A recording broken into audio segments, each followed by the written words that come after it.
do a quick record because I'm going to be able to send this to you guys and let you have it to watch just after today and in the future. So I am going to be monitoring the chat. If you have any questions that you have, just feel free to put them in there. We'll probably be just a little bit over an hour or so, right around there. But I would love it if you have any questions, raise your hand, put it in the chat. And we'll make sure to make this as beneficial to you as possible, because that's really what it's about. So what I really love to concentrate on for my life, for my business, is everything around the home and money that matters to you and to me. It's not just a house. It's a home. It's where memories are built. It's where you build the greatest wealth here in the US, and it is absolutely the way to go. So I'm going to share my screen with you, and we're going to go through the home buying process together. Like I said, you know, it is the #1 way to grow wealth, and absolutely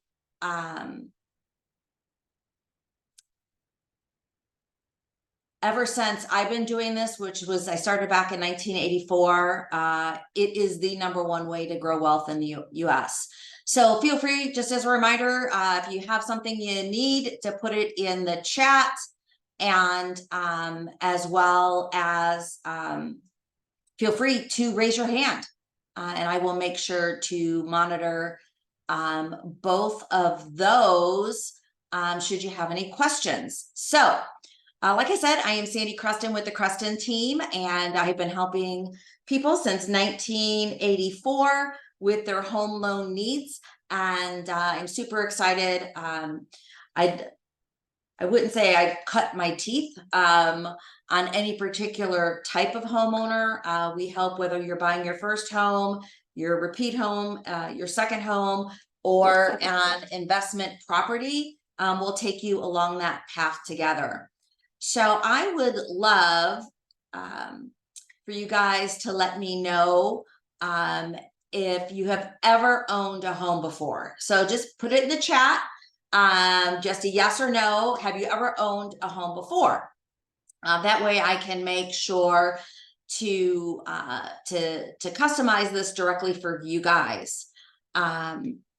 So a little bit about us. We're going to walk you through the home buying process, but you're probably like, okay, why the heck, Sandy, should I trust you? And so I started out in the mortgage business in 1984. I actually was a loan processor, kind of in the back end of the house. I took all the loan application the loan officer took, and I put together the documents with them. And that was before there was computers, and we did have a typewriter. You might not know what one of those are because it's so long ago. And I put it all together. And I really like to say that my first 3 years in this mortgage business, I pretty much learned what I needed to know about how to put a loan together, how to learn guidelines, as well as my mentor in this business, that was my loan officer, pretty much taught me everything I needed. So I paid attention. So I've been helping people with their home loans since 1984, but don't worry, I'm not old, and I love technology. So we'll kind of take this road together. And I always would love to say, I've been doing this so long, I've ran into everything. Well, in March of 2020, that changed because I had never run into a pandemic before. So things have changed. We learned about this little new thing called Zoom, which I'm super excited about because then I get to spend some time with you guys today. So just as a reminder, I am going to record the message, and it's really important the loan officer you choose to work with, how hard they're willing to work with you and for you, and to roll their sleeves up. They're not afraid to get a little dirty and find a way to make it work. The other thing is the mortgage company that's behind them. And as you can imagine, in 39 years, I've worked for quite a few mortgage companies. My business is at Fairway. We're the #1 lender in the state of Arizona. We're the number 3 in the country. And of those top 3, We are the only one still owned by like a human. And so Steve Jacobson is our leader, and he's super fantastic. There's some stats up there. You know, we're #1 in USDA loans, FHA, we do VA, we do every kind of mortgage. And I'm not going to be able to cover all of them today, but we're going to hit the highlights, and just know that should you have any specific questions, put them in the chat. We'll get to a point at the end, raise your hand. I'll answer any questions that you have and be able to get you guys started. So home ownership is still the American dream. It's, you know, what you can't do as a renter is change the paint color in the room, put a whole bunch of holes in the wall with hanging up pictures, decide to move a wall. You don't get to build wealth through appreciation. You don't get to build wealth through home equity, paying down a principal. You don't get to take the tax deductibility of interest and real estate taxes as a renter.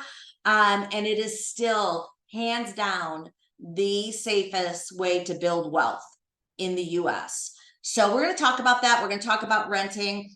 Listen, no doubt you have seen changes. It started changing pretty heavily in March of 22, but mortgage rates have increased. So the top 3 questions I'm getting right here, right now is, what's going to happen to the value of my home or value of homes, right? What are interest rates doing? And listen, here's the facts. Is it a good time to buy? So I want to encourage each of you to not watch the news, because they are literally make money from selling fear and doubt. And they are not getting the facts out there. Be very, very, very careful what you read on the internet, because they as well get their money from advertisers, and the advertisers want more clicks, and fear gets clicks. So what I'm going to give you are the facts. So we're going to pretend we're in a little consultation one-on-one, and I'm going to share things that I share with every single client. And that is, number 1, I am not here to tell you what to do. I am here to educate you and walk you through the process so that you can, number 2, make an informed decision. Now, will I give you my opinion? Yeah, I will, because I kind of think after 39 years, I should at least say it out loud.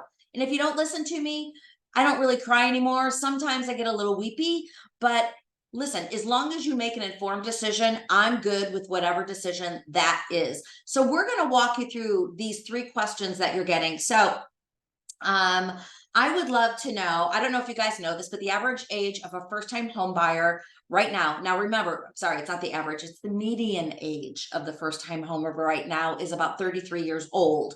So I would love to know, you don't have to put your exact age, just say, yeah, I'm kind of in that 24 to 34-year-old range. That makes you kind of normal to be buying a first-time home.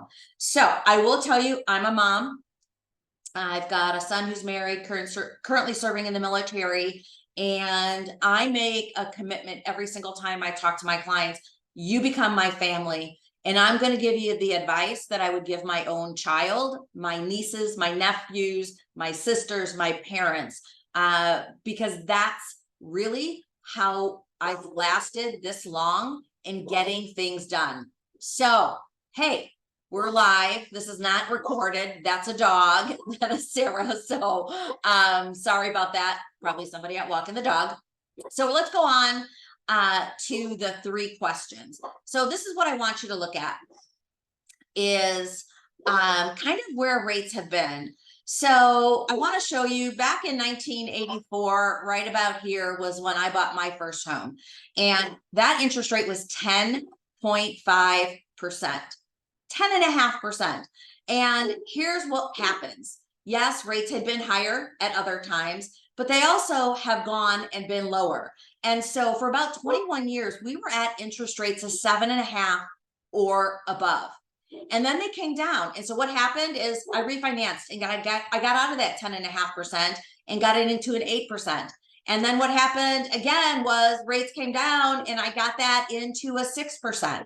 And so I refinanced twice in order to get myself a lower rate and a lower payment. Now, I was okay with that 10.5% payment because I knew it would probably come down. So the worst case was I was okay with it if it never changed lower. But as you can see from this chart, dating back to 1975, which is crazy, even before I started doing loans, rates go up, rates go down. It's kind of like a roller coaster. Anyone go to the roller coaster rides anymore? You're like, wee, and then, oh my gosh, we jumped off the edge, and then we're back up at the top, and then we go down, and I'm just getting sick thinking about that. So we went then to 16 years at around 5% for interest rates. And so I want to encourage you. I know it's hard to forget when our friends, our family, our coworkers got an interest rate with maybe a 3 in front of it for that little window of time of 2020 and 2021 and just the very beginning, January of 22. But I want to let you know, with as crazy as the market is, what's going on right now is because they artificially kept interest rates low during that time. So you're like thinking, Sandy, I just want to know about loans. And so what I want to encourage you is why I'm walking you through this process is because rates change every single day. And as long as you're comfortable making the payment that we talk about, we're going to get you into a refinance at some point. And so I want to encourage you to keep an open mind. I also want to say lovingly, because I am a parent, is maybe family doesn't do this every single day. And I've had a lot of clients get told some things, not always accurate by family members. So I am here for you. So let's go and look at the projection. So right here's the lowest it's ever been in my 37 years. Yes, that happened. It has jumped up because they artificially kept rates so low. So here's where we are today. We're not at that 10.5 like I had. We're at about that 7%, 7.5%, depending on your credit score and down payment. What they are projecting, and nobody has a crystal ball that's exactly clear, but all the top places are projecting that at some point in 2024, we're going to be around that 5.5. There's even some people last quarter of 2024, which is a year from now, saying that we should have an interest rate with a 4% in front of it. So I want to tell you that because they are the top economists. They're who we follow. Now, is anything guaranteed? No, because we can sometimes get numbers changed by the government or tracking of unemployment numbers. But this is what the best in the business are projecting. So part of the reason we are seeing what's going on right now with interest rate, that there's still people buying, is we are seeing existing home sales. Yes, they're down from the peak ever with interest rates the lowest. But part of the reason that the existing home sales are down is because we have almost like such little inventory. You'll see here's the inventory all the way up until, let's see, we've got 2018, 2019, 22. We're low on inventory right now. So most of the clients I see, we could be maybe, if the house looks like Chip and Joanna Gaines just did it, be in multiple offers pretty much everywhere in the country right now because there's such little inventory. So the other things that maybe our parents and our friends and families are saying is, you know what? I really think this market's going to crash. It's just going to be like in the old days. It's just going to be like 2009, 10, 11, 12. But it's not, because we had what we called affectionately in the mortgage business, the mortgage meltdown. You heard it all over the news, or your parents have, or your siblings or aunts and uncles. And at that point, when that happened, we had 1.7 million foreclosure filings, right? So here we are this year, and we've only had 186,000. So as you can see, what it took to collapse a market is nowhere near where we are today. And one of the big reasons that is because of the amount of equity people have in their home. Right now, on average in the US, as a homeowner, you're going to have about $134,000 in equity if you had bought within the last 4 years. Now, when was the best time to buy? Sure, the best time to buy was like 4 years ago. But guess what? If you didn't make that decision, you can't change that. So we're just going to keep moving forward and make the best decision we can with the information we have. So here's another chart showing how Fannie Mae and Freddie Mac, I mean, we're literally ridiculously low on mortgages that are past due, because if you have a past due mortgage and you have $130,000 in equity, what's the chance you wouldn't just sell the house and take your $100,000 out? That's exactly what we would all do. Now, are there bad things that happen to good people? Sure. Is there somebody who could be ill that can't make that decision? Sure. But that is a very, very, very narrow amount of it. So we're going to thank you so much for the question, Faye. We're going to talk about who Fannie Mae and Freddie Mac are, what it means, and what they do. I love it. I love educated home buyers. So here's the change in inventory for the US map. And this is really important because a lot of people who are saying, I think it's going to crash, really don't know what they're talking about, because we haven't seen any loss of equity here in Arizona. So I just want to say this is a change in inventory month over month from June to July. And we're not losing value of a negative 1.7. What we're saying is we're getting less inventory and more buyers are out there looking. I mean, I might be a little biased because I'm in Arizona right now. Love the weather, even though we just left one of the hottest Julys ever since I've been here for 23 years. So we're not down in value. We're just saying, hey, listen, we've got companies moving here. We've got people wanting to retire here. We have a great second home market. So what we're seeing is we're slowing down on people putting their house up for sale, but we've got people really excited about being a home buyer. So we're actually getting houses under contract, which is exciting. So these are all the top 5 places that have anything to do with anything with saying what's going to really going on with home values. And so we're saying we're in a pace for 2023 at about 7.5% appreciation across the US. So what we don't want to do is, if we can wait a year from now, where that same house could be another 5, 6, 7, 8, 9, 10% more. And we don't want to wait because interest rates could be lower by then, because then you're going to pay for more than the house. But we'll walk you through that process as well. So here's what they're projecting for some interest rates.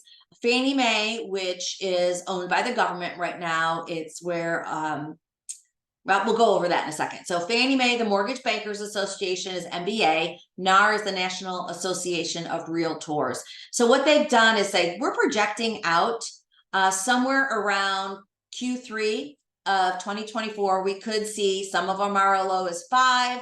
We've had some other ones at 4.5, but these ones on average, we see that interest rates are going to be coming down.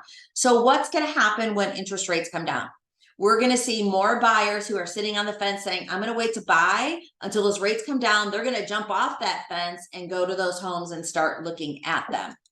So this is a great chart. So if anyone is renting, I would love it if you would put in the chat how much you're paying in rent every month.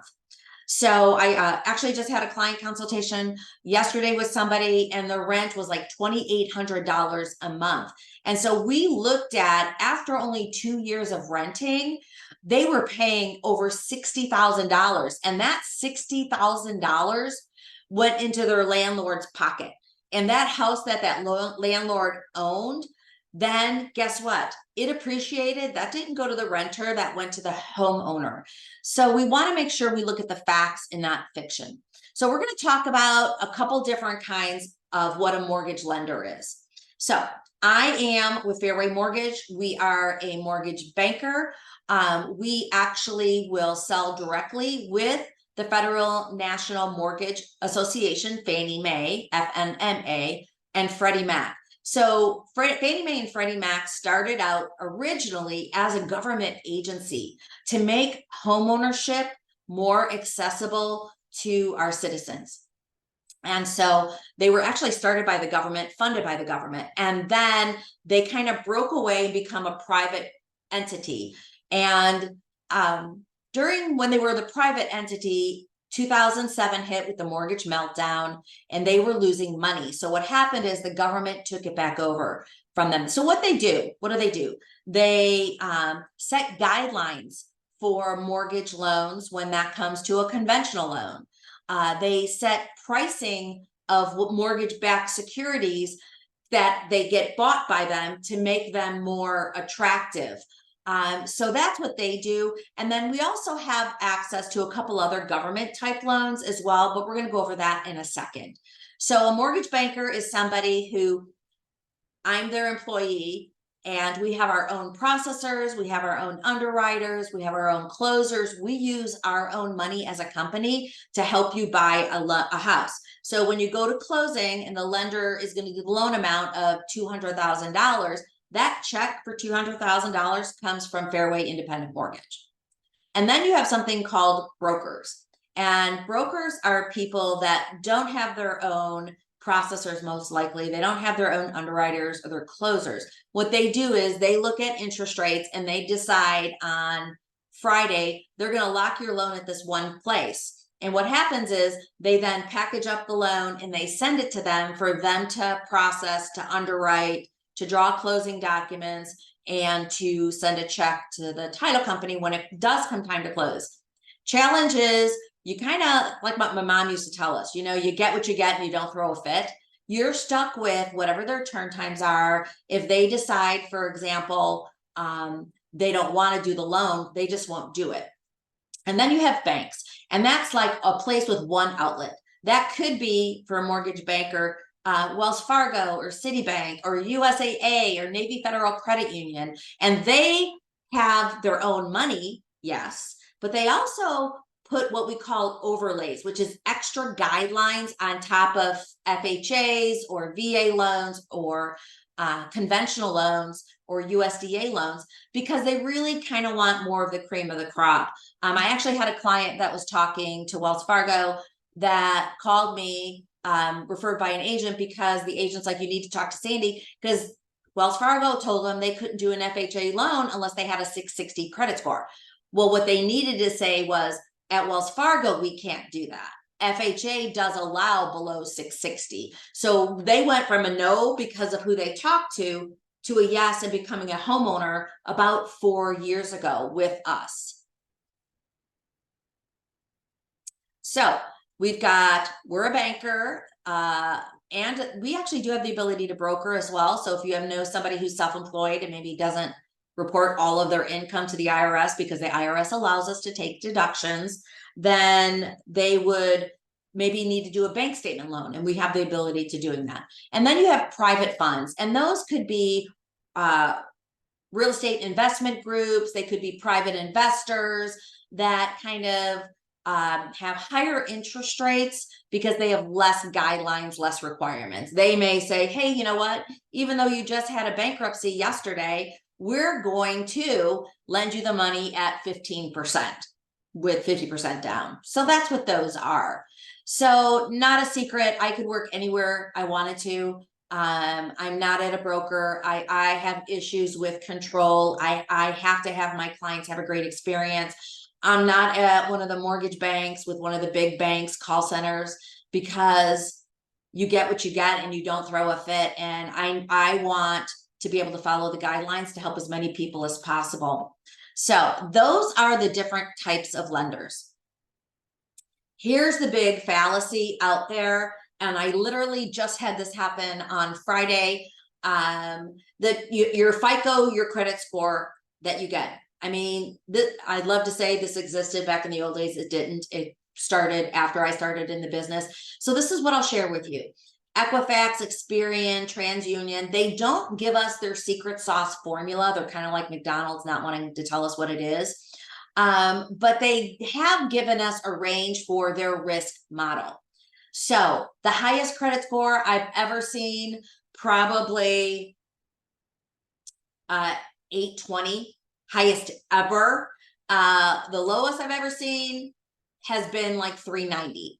So, but this is what I want you to take away from this is, many of our clients check their credit score out on Credit Karma, and I would tell you it's not exactly real. And I'm going to explain why. So each of the 3 repositories, Experian, TransUnion, and Equifax, any given day, they don't always report exactly the same information. So I could check a credit report and I could have a 700 on Experian, I could have a 720 on TransUnion, and I could have an 800 on Experian. So what we do is we don't look at the high, we don't look at the low, we use that middle score. So it's really important that you find out what your credit score is. I always have the philosophy, it's better to know than to not know. I really would love to encourage you to not listen to what you hear or read on the internet to get your score up. I've had very many clients that have done things that has hurt their score instead of helping it because of what they read on the internet. So your past payment performance is about 35% of your total score. Your history, how you're paying on it, that's about 15 to 20%. And then the type of credit you utilize is about 10%. So if you are using a lot of revolving credit, or you barely use any credit, that's only about 10% of a total score. So let's figure a max score is 850, 10% is 85 points. That can make a pretty big difference. And then your inquiries, which is a lot of what I always hear. Oh, I don't want you to pull my credit because of the inquiry. And an inquiry is a weighted amount of about 10%. So great news. What, of course, should you be doing to keep your credit score as high as possible? Pay your bills on time. I know it sounds simple, but it's very true. Really try not to utilize your lines of credit, your credit cards. Don't use more than 60% of the available credit limit. So if your credit limit's 1,000, never let your balance go over 600.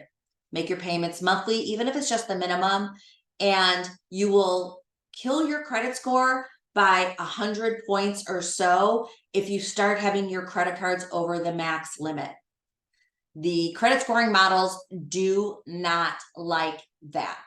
So, and your credit can change every single day, because today I've had my credit checked, and then tomorrow I pay off one of my credit cards. Within about sometimes 7 to 21 days, when that new payoff amount with the lower balance comes, my credit score changes. So you could literally pull your credit score one day and the next day and get a different credit score because of the information reported on there.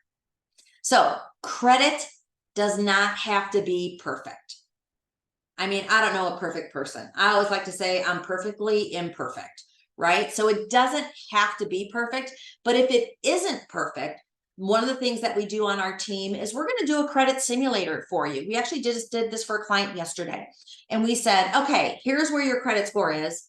And if we did 1, 2, and 3 things over, I think it was 4 months yesterday, your credit score should go up. It's simulating to tell us it's going to go up 60 points, right? So that could be the difference between getting pre-approved or not getting pre-approved. That could be the difference between one interest rate or another interest rate. So we do that for our clients. Yes, it takes time, but like I told you, we're going to roll our sleeves up. We're not afraid of getting a little dirty. We're hardy Midwest people to get you pre-approved. So the other thing is to keep in mind for a mortgage credit report, and that's only a full tri-merge credit report, which is what we do. We get your score from Experian, Equifax, and TransUnion. It's good for 120 days. Now, that doesn't mean that if we have to have a simulator for you, that if you get us proof of what you did, that won't change your score. It will. We're going to do a rapid rescore that we pay for, and we can get the higher credit score, but it's good for 120 days. So you don't have to let everyone and their brother pull your credit. So let's say you've already talked to another lender other than us. If you've had them check your credit within 45 days, as long as we're before 45 days, all of the repositories say my inquiry will not affect your credit score. You know, that 10% for inquiries, because they know as a homeowner, you're going to be there shopping. So we're going to get into 5 things that every homeowner or future homeowner needs to know about mortgages. And honestly, it's like getting ready to go on vacation. It's actually kind of crazy because I talk to clients all the time, and they do more planning for their vacations than for buying a home, which is the largest asset and the largest debt the majority of the time of someone's life, because unless you've gone to law school or medical school, then you could have more debt. So there's 5 things you should do. number one, I know you're probably not just surprised by this, talk to me first. You need to get pre-approved because we don't want you out there looking at homes that you can't afford. Then you don't like me. And I always tell my clients, I'm kind of like your new best friend, built-in therapist, built-in bartender, loan officer, all wrapped in one. I always tell my son, I can't fix it if I don't know about it. And honestly, guys, there's very little that I can't fix if you're open and tell me about it. Because of technology and things have changed, everything bubbles up. We find out everything. This little thing called Google, right?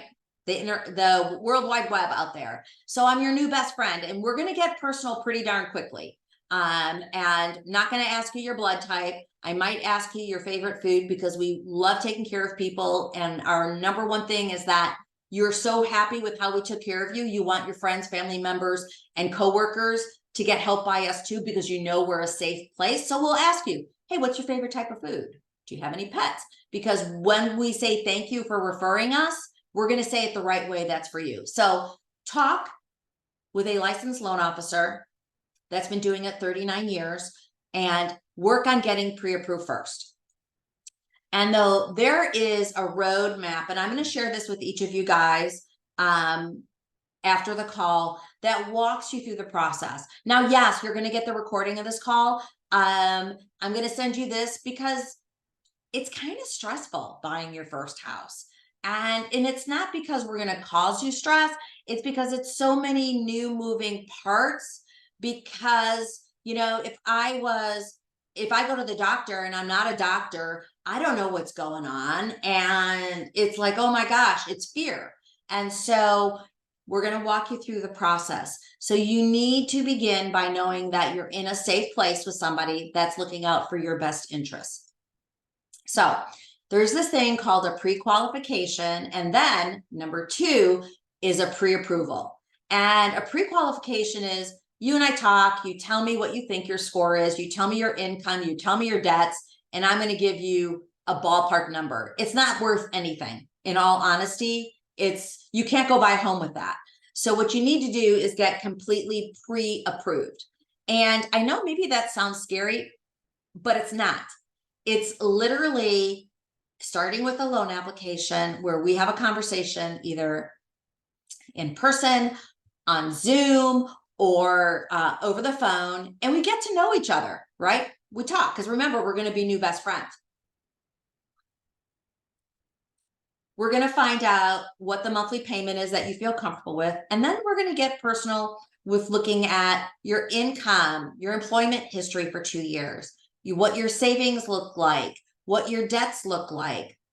And then we're going to give you a list of all of the information that we need from you. So that comfort range is number 3. You've got to start thinking about what is the monthly payment that you're gonna feel comfortable with. And it doesn't matter what I tell you, you can get approved for, unless my number is lower than your comfort range payment. But what you need to do is really start going through your bank statements, and you're paying rent, and look at where else you're spending money and figure out, man, what number am I going to be okay with? So I'm not, shaking as I type in that auto payment to come out of my checking account for my home, right? You've got to actually do a budget. So I'm going to be sending you guys a great budget tool as well. It's just an Excel spreadsheet. I really not a huge fan of Excel. But it's nice because it lets you look at everything that's going out. So I always like to coach my clients to go grab a couple months of a bank statement for your checking or savings account, grab your credit card statement, and go look at where you're spending your money to figure out, what you could, if you wanted to, put into savings or be able to pay towards a mortgage. So you really got to talk about it. And if you're married or dating somebody that you're going to go into it together, you need to talk about it together. Of course, finances are the number one reason for divorces. So where does the money come from? So here you go, Faith, right? A conventional loan, that comes from Fannie Mae and Freddie Mac. Remember, they are owned again by the government. That happened with the mortgage meltdown about 2012 or so. They are the ones that set guidelines and facilitate homeownership. Ginnie Mae is just FHA VA's version. It's another government agency that loans go through them. And then there are some bank portfolio loans that are out there. So what's kind of cool is we don't only have access directly to Fannie Mae and Freddie Mac because we are a large lender, we do that, but I also get to look at rates every day that are Wells and Flagstar and Citi and Chase and a whole bunch of other different credit unions and bank. So we can see who's got the best rate for you. Now we are going to talk about down payment assistance programs. So if you think, oh my gosh, Sandy, I don't have any money down and I don't have a 401k, we do down payment assistance programs every single month with our clients. So we're going to talk about that in a second. So right now, yeah, Fannie Mae and Freddie Mac, they're everywhere. They are because they do conforming loans. Right now, you could buy a single family home as a first-time home buyer and have a loan amount of $726,200. And with that loan amount, you would only be required to put 3% down on that type of loan. If you're a veteran or currently serving, there's no loan limit. You could literally buy, if you could afford it, $1.5 million home with no down payment. Of course, our veterans deserve that. They put their life on the line for us every single day. And an FHA loan. Now, FHA does their limit by county. So depending on where you are in the country, I did an example for Maricopa County here in Arizona. You could buy a single family home and the max loan they will lend is $530,150. I'm going to date myself. When I started out in the business, the conforming loan limit was like $54,000. And that's about where FHA was. And then USDA is commonly affectionately known as rural housing. It just means it's not in the center of cities. It's going to be further out. And there's actually a interactive map I can give you access to if you think you might want to go in the outskirts of town. They are zero down for rural housing. Their max is $424,100 for the loan amount. But that's one of the programs that you wouldn't have to put any down payment down. Keep in mind, each of these different programs have different interest rates on any given day. And it also can be affected by where your credit score is. So here's some down payment assistance programs. Super popular 2020, 2021, 22, because the rates were low on a regular mortgage, and they were pretty darn low on down payment assistance programs as well. So what has happened, just as a full disclosure, that with the volatility in the market, there are days when we've had a lot of volatility where the down payment assistance programs have halted doing the program. So if we have you pre-approved to utilize a down payment assistance program, we're going to let you know when that happens if you're out actively looking. But they're there right now. We've got different ones for different counties, and several of these will work with Maricopa County here in Arizona. Keep in mind that they could have different assistance amounts. So we actually analyze each of them for you. If you're outside of Arizona, every single state in the US has down payment assistance programs. And several of the down payment assistance programs, if you are in a nurse or a firefighter or police, they will give you an extra 1% of assistance for certain types of jobs. Educators, teachers get that too. So if you think you might have that, when we talk, if you have any questions, we'll find that out for you and go through that. So that's a down payment assistance program. So on a conventional loan, let me go back. On a conventional loan, the minimum down payment for a first-time home buyer is 3%. A VA is no down payment, so it doesn't require anything. FHA requires 3.5%, and USDA is 0 down payment required. So if you're looking at an FHA loan that is requiring 3.5% down, and the down payment assistance program will give you 3%, that means you'll need 0.5% for down payment, right? And then you'll still need the closing costs. And on average, closing costs are about $5,000 to $6,000 on average. So you will still need some additional funds. So there's some really good news. You can get a gift from a family member of any amount. If you have your own checking savings, that works. If you have a 401k, if you don't have any funds right now and you can't get a gift and you don't have a 401k, that's why it's really smart to start sooner rather than later. Then we can help you with your budget on where maybe you can stop spending some money on items and start getting them into your savings to get that additional funds for the closing costs. So the loan application literally is 10 minutes on the phone or online. We get those 2 years of work history, 2 years of address history.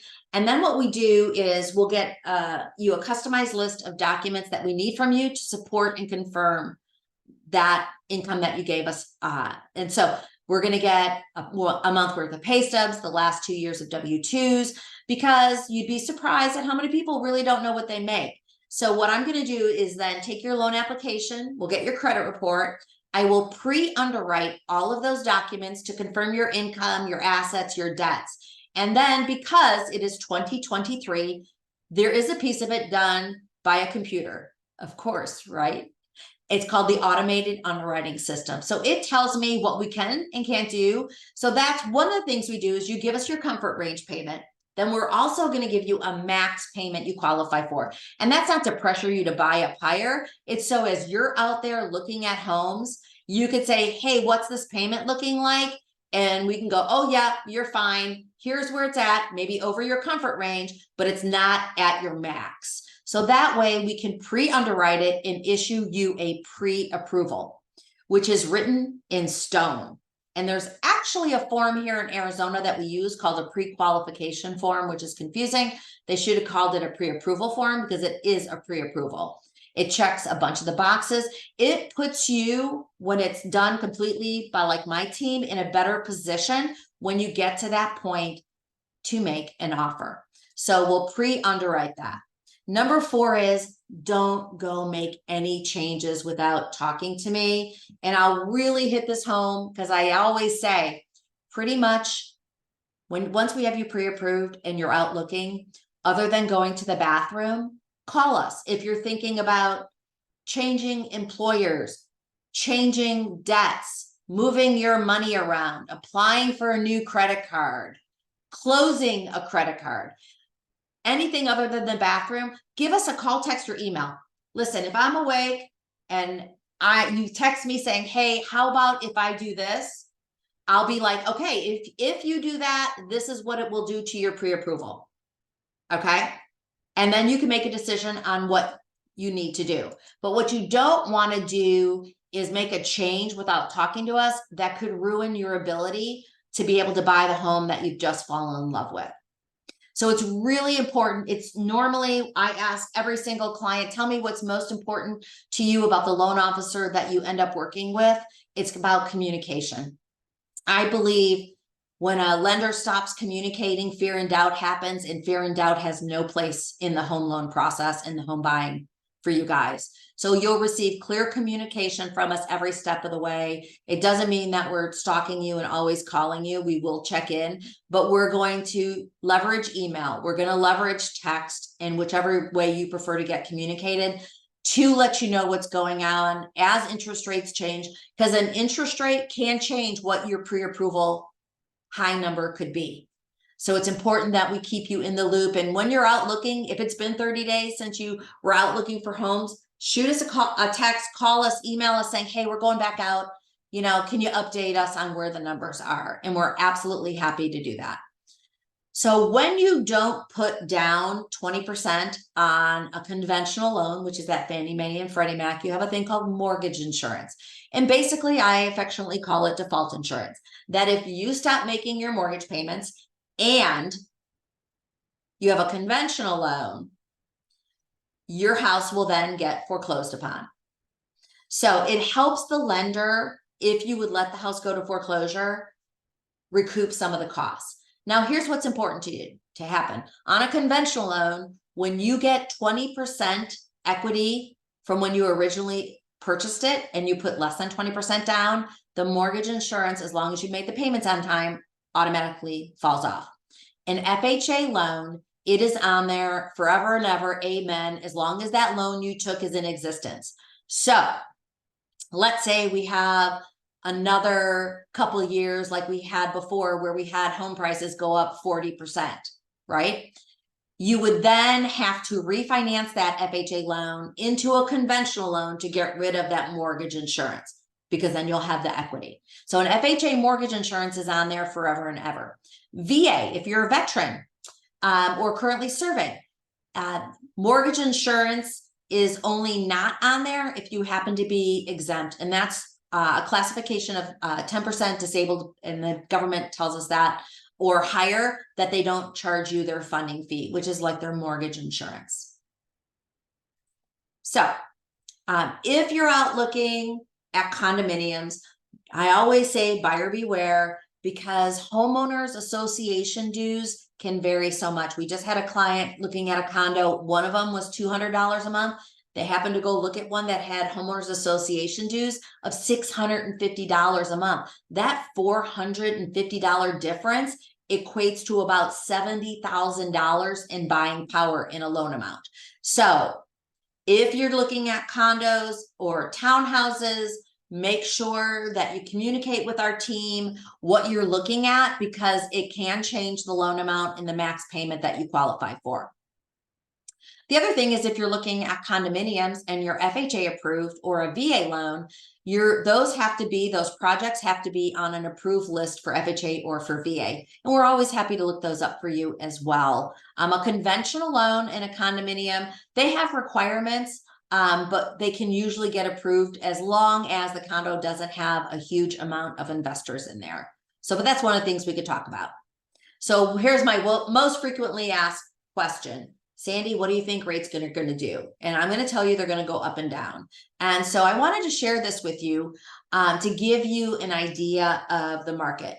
So on any given day, you can get a loan that costs no discount points. And that means it's no cost for, let's just say 7% today. But you're like, Sandy, I'm not really excited about 7% or that payment it gives me. And maybe we happen to have a seller who's willing to pay 1% of your purchase price. So I want to use that $4,000 to buy down, get a lower interest rate, but that lower interest rate has a cost in points.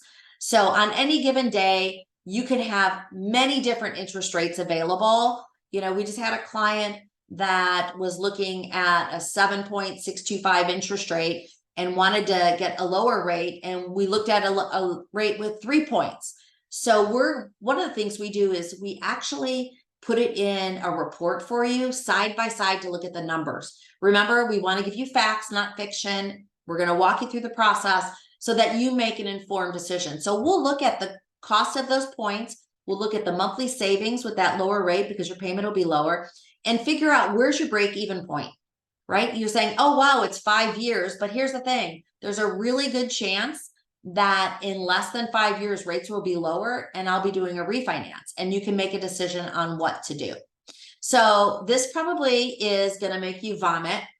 Sometimes when I look at it, it makes me nauseous. It's a very big roller coaster. And what we have is, this is the last 12 months in the bond market. So you'll hear a lot on the news about the Federal Reserve and the Fed fund rate, and they've been raising it. It's up, I think, over 8.5% now. And the Fed fund rate is not what mortgage interest rates are based on, and it's on mortgage-backed securities. So this is what they call a candlestick chart, and it's just showing us over the last year what's going on with mortgage-backed securities. Here's the thing, though. As mortgage-backed securities go down, that actually means interest rates increased. And when we see them getting better going up, that means interest rates came down. They have an inverse reaction to each other. So green is good, red is bad. And so just to show you just the volatility that we've had, it has been a little bit of a roller coaster ride. And part of this is because they kept interest rates so artificially low during COVID that we're all paying the price for this. But back in January of 22 is when we started seeing the interest rates creep up a little bit from the end of 21, which was the lowest rates ever. So here's where we are. This was as of yesterday. So look at, rates were better here, rates are higher here. This is back as of January of 22, and that's when it just started. You can see all those red days in a row. They started getting worse from 21 after the holidays, and they've just come back down. We get a little reprieve. This is October of 22. That's when rates hit their highest since the beginning of the year. And then we kind of been floating all over the place. They'll be up one day, they'll be down the next. We'll get a couple days in a row. And we've been literally all over the place. This is yesterday. We're not at the highest rate that we saw back in October of 22, but it has gone down in the last 10 days, which means rates have gotten higher in the last 10 days, but they change every single day. And so what I'm going to focus for you on is, don't look at just the interest rate, please. I want you to think about the monthly payment that you're comfortable with right now, knowing, just like me back in 1987, in a year or 2 years, rates are going to come lower and you're going to refinance. That's how it's been my entire life in this business. So can we safely say interest rates go up and down? Absolutely. And that's just the last 2 years. So remember, I showed you this. They were higher. They were over 8. This is so crazy. They were over 18% at one point. So if we think we have it bad now, we don't. It could be worse. Here's the thing. If you're renting, has the cost of rent gone up? Yes, it's absolutely gone up. It's actually gone up this year compared to last year. So the thing is, unless you got a sweetheart deal living with a family member, which I just talked to a client that did that, if you're going to go rent, it's going to cost you money. And this is what's going to happen.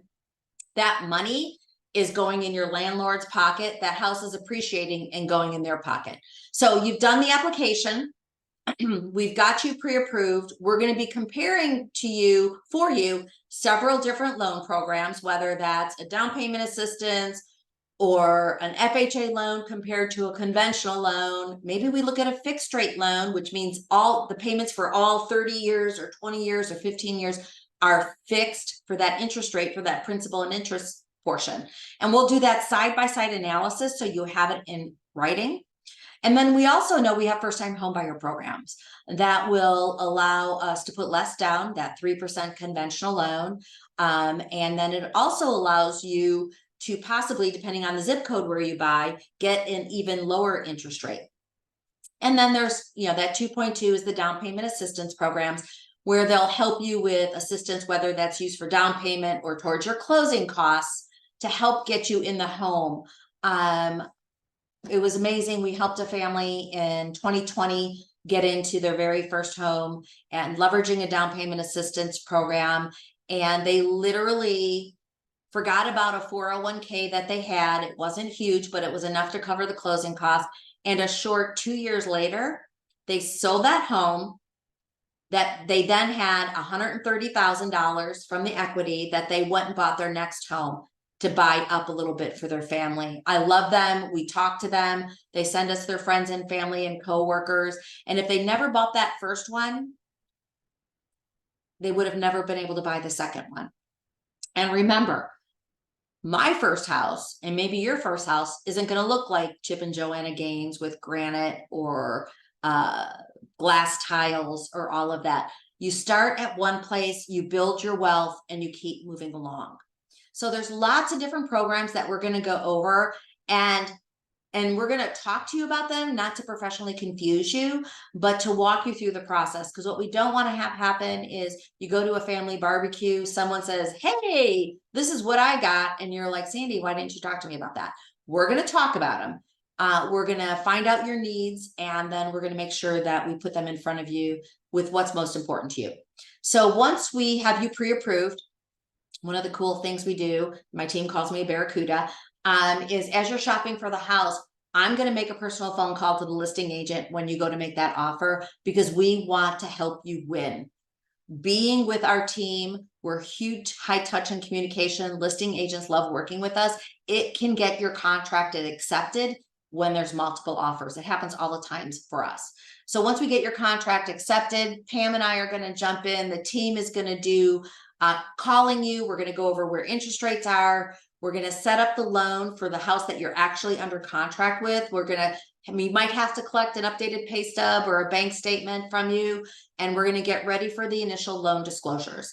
And what that looks like is, because everything is done by computers, e-signing some documents. We're going to send you a PDF of those too, because we really do want you to read them.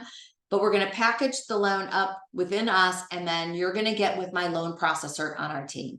And she's going to do a welcome email you. She's going to give you her phone number. And so if there's anything that we need updated, she's going to dot the I's, she's going to cross the T's, and she's going to get your whole application package ready to go to the next step, was our loan underwriter. And so what they're going to do is they're going to review everything we did. If they have any questions, they're going to let us know. They're going to be the person that actually approves your loan application. I pre-approve you. I jokingly kid. I go with loan underwriters all the time. I read guidelines for fun.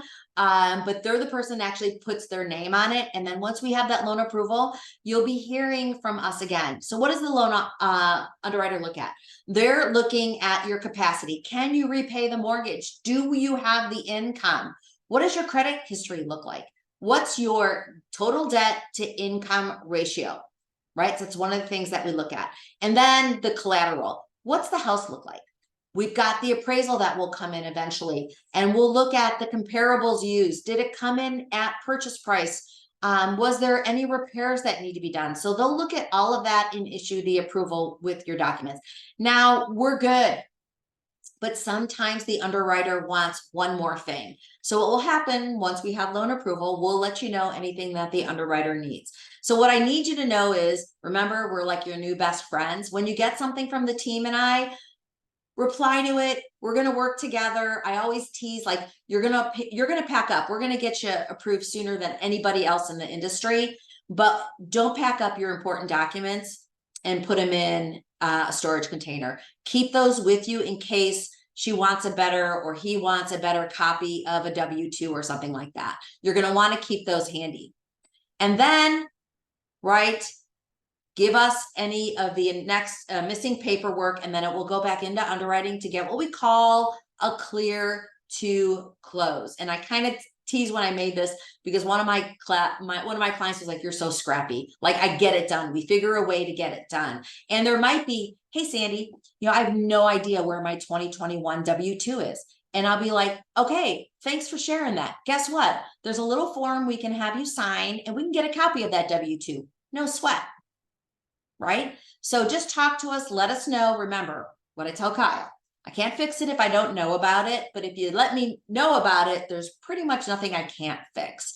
And so we're going to roll up our sleeve. We'll figure out how to get it done. And then what happens? We have loan approval. And this is super exciting, because this is where we start bringing you home. So right with loan approval, we're going to get out what's called the closing disclosure. And even though we're not at closing, it's really just putting the estimated numbers updated with the title company in front of you, again, to give you a really good idea of what that bottom line number is. But keep in mind, on a closing disclosure, the bottom line number is not set in stone, because you could be getting a credit from the seller for the portion of real estate taxes while they own that home. So that number could go down or up a little bit, but it's going to be pretty darn close. So we'll get that closing disclosure ready for you, and we're almost ready to go. So every loan has to have a flood certification done. And that is something that we do. Sorry, my phone was listening to me. And so we'll do a flood certification just to make sure that the property is not in a flood zone. When the appraisal does come back, you're going to get a copy of that. We're going to literally email it to you. If you have any questions, we'll go over it. We tell you exactly where to go, to what page, to see what value it came in at. There is something called title insurance, and you'll see that as part of your closing costs on your loan estimate and your closing disclosure. The title company is actually written into the purchase contract, and they are going to have their fees. But what they do is make sure the person selling the house actually owns the home, and they're going to make sure there's no liens against that property that we don't know about. And if there is, we're going to make sure the seller takes care of it. And then you have to have what's called homeowners insurance, or some parts of the country call it hazard insurance. That's your fire protection, your insurance on your home. We will always get you a quote from one of our favorite people. You're free to use whoever you want. We find 9 out of 10 times that the company we work with every single day that we love gives you the best price, but you're free to use anyone else that you want. So that's all kind of in the back end, and all that comes together, and then it's time to go to your loan closing. So you can actually close anywhere in the country. There's mobile notaries. It got very common with COVID, that you could be. We just had a client buying a house down here, but was up in Minnesota, so signed our documents. So the closing will happen. You'll be either e-signing or actually live signing your closing documents. It comes back to the title company. And one of the great things that we have at Fairway that 90% of the lenders don't do is, if we had been closing your loan on Friday this past week, on Thursday, Fairway would have sent the money to the title company so that Friday you get your keys as early as possible, because our money's already there. So as long as the seller has signed, you signed on Thursday, you're ready to go literally by 9:10, 10:30 on Friday morning. You go to closing, and then once it's recorded, the deed of trust has recorded with the local county, you get your keys and you are a homeowner. So who's going to be there? The majority of the time I'm not there, but I am literally confirmed the numbers with the title company. And you're going to hear this 1,000 times from me. What am I? I'm a call, text, or email away, as well as our team. Normally you're not going to sit across from the home seller there. It'll be the title company helping you with the closing documents. Sometimes the real estate agent comes, and we're a phone call away. There are states, Arizona's not one of them, that has attorneys at closing to review the documents. So you signed your docs, you are a homeowner. So this is when the fun really starts. So you become a homeowner, you are going to be getting so much junk mail. So this is what we've committed to you. You get something in the mail that you think looks like it came from the Krestan team or Fairway. Guess what? You're going to take a picture of it on your phone. You're going to text it to me. You're going to email it to us. We'll look at it and tell you 9 out of 10 times it's a spammer trying to get you to either do a refinance or sell a product. But they find out this information not from us. They find it out from scanning the county recorder records and seeing you're a new homeowner.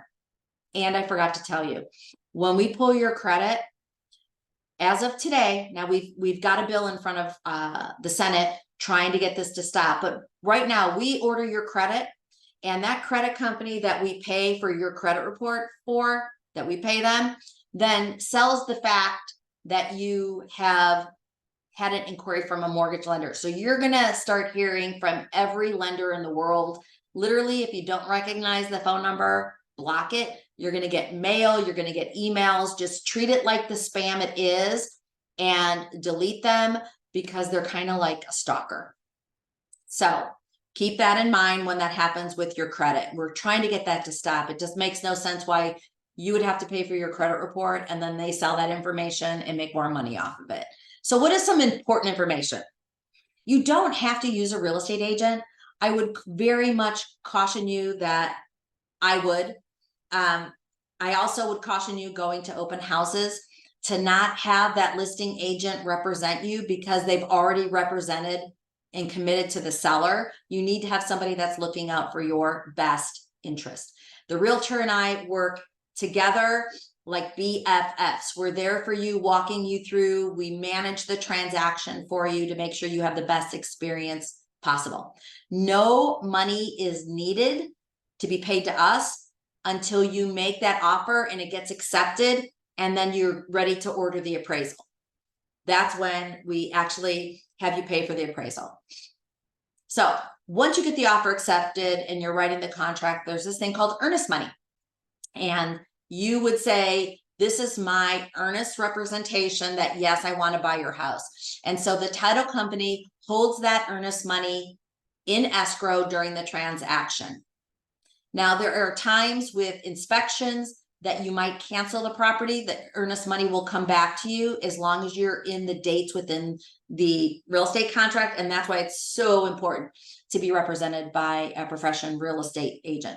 And then the money for the appraisal is done after you get that inspection and we know you're all good to go. We'll then order the appraisal, and you'll just pay for it with a credit card online. And we actually just put a hold on it during the transaction. So it doesn't actually charge your account. So experience matters. Hands down. I wanted to share, this is from a client that just closed with us again. I would not buy a home or get a mortgage without Sandy and her team. We've used them 2 times so far and are completely satisfied. Our communication, according to Alan, is top notch. And it is. That's one of the things that we really, really, really try to do. So this is my information. Just so you know, Fairway is licensed in every state. My team and I are licensed in Arizona, California, Florida, Illinois, Minnesota, Missouri, Nebraska, South Dakota. Where did that come from? Have a client. Tennessee and Virginia. I would encourage you, take a snapshot of this, put me in your phone, and give us a call. What questions do you have? I think oh my gosh, I'm like right at an hour. That was pretty darn, almost talking pretty quickly. Any questions that you have so far? What we'd love to offer you for joining us today, we're going to send you the recording. And then we'd love to offer you a free credit report that you don't have to pay for. That way you can find out what all 3 of your scores are. And we can help you get set up for kind of figuring out what you can do and what you don't want to do. If you have questions, you've got my cell, you've got my email. Please feel free. I will be sending to you later on this evening the recording, as well as the budget tool that I mentioned, and our roadmap homebuyer workbook, as well as our credit score workbook, so you can learn a little bit more about that. Super grateful for you guys joining me on a Saturday.